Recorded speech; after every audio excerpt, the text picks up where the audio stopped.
We'll practice today, take tomorrow off, and then prep 2 more days getting ready for the Gonzaga game.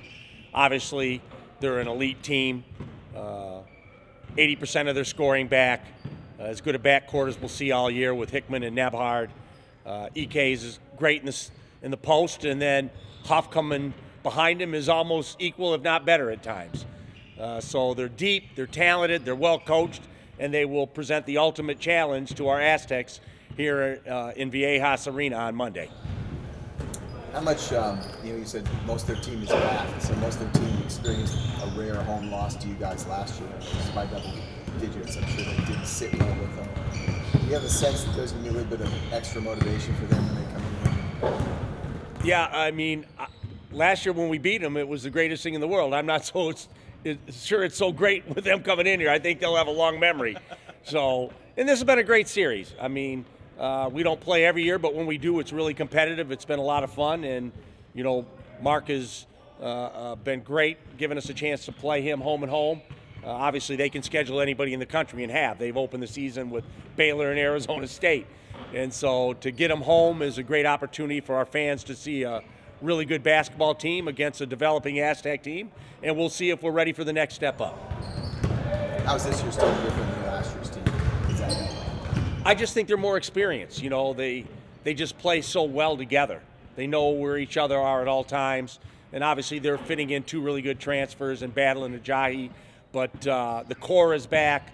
They're so connected at both ends of the floor, and that's what we're striving toward. Obviously with new players it takes longer, so we're striving for that kind of play, and hopefully we can have enough of it on Monday to give ourselves a chance to get a victory here in Viejas. Is this a tougher game in mid-November than it would be in, say, March, just because they have all their pieces back and we're still fitting those together? Yeah, I mean, obviously, we didn't play them last year until December, I don't think. So we had time to get ready and a lot more time to prep and know what we were.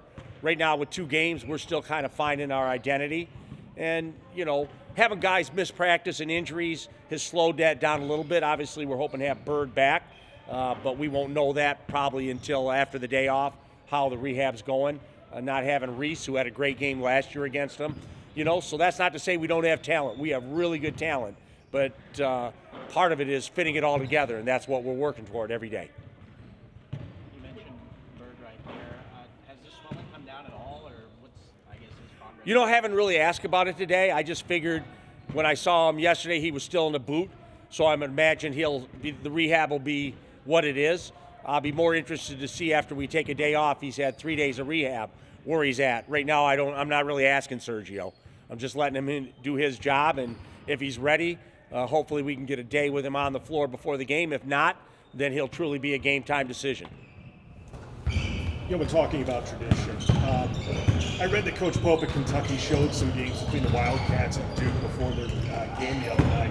How much is that part of what you do, showing Aztec tradition in terms of getting players along and ready to go for games like this and motivation and all that? We haven't done any motivational type tapes in practice yet.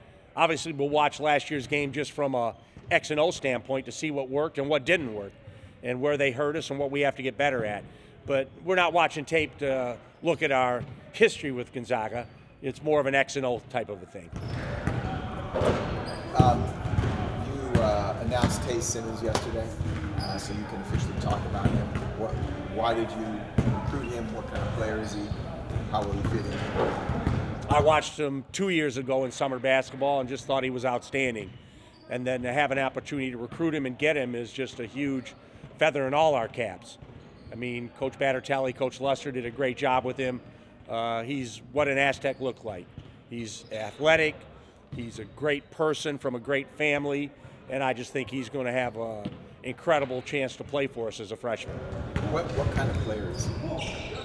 That's the thing that makes him great. Really don't know. I mean, he can attack off the dribble. He's an aggressive rebounder. He dunks everything around the basket. He can shoot the 3 and is working on it. And so his versatility is what makes him great.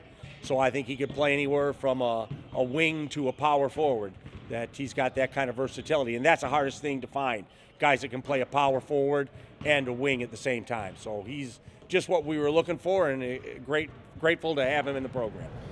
Last year you had 3 freshman signings. This year you have 1.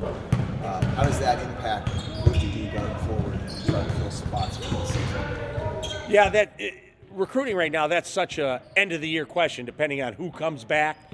I mean, obviously, if we returned everybody on the roster, we wouldn't need a whole lot. We have a really good, young, talented roster. Now, we'll see who wants to be back at the end of the year and what options they have, and that's just the new nature of all these teams you're looking at, replacing 6, 7, 8 guys. So hopefully we won't have to do that, but we like the pieces we have in the program, and the addition of Tay, we think, gives us a chance to be competitive on a national level. Does it mean you'll be a little bit heavier in the transfer portal for one freshman? It all depends on, what we have back. Some guys want to give out full 13 scholarships. I want guys on the team that are going to play, so you just need enough players. You don't need too many, because you have too many, then no one's happy. So I think we've done a good job filling rosters over my years here with Coach Fisher and then as the head coach. And I like where we're at right now, and if we need pieces out of the transfer portal, obviously we know there'll be enough of them there. Thanks, everybody. Thank you. Appreciate it. Yes. Just on Magoon, what did you see in his development from being 1 to 2? Because obviously he went 1 point to 16. It's obvious. But what did you see that he really liked? Yeah, obviously he showed that what we know he can do is shoot the 3 if left open. So he'll stretch the floor a little bit. He scored around the basket. He had a little jump hook and maybe a putback. And, if we play him in short segments, he's really fresh. He's at his best when he's fresh. So at some level he is 7 foot and a freshman. So he's not physically what he's going to be as he matures and gets older. But right now, when he's fresh and his legs are fresh, he's outstanding. So we have to find ways to rest him and get the best out of him when he's on the floor.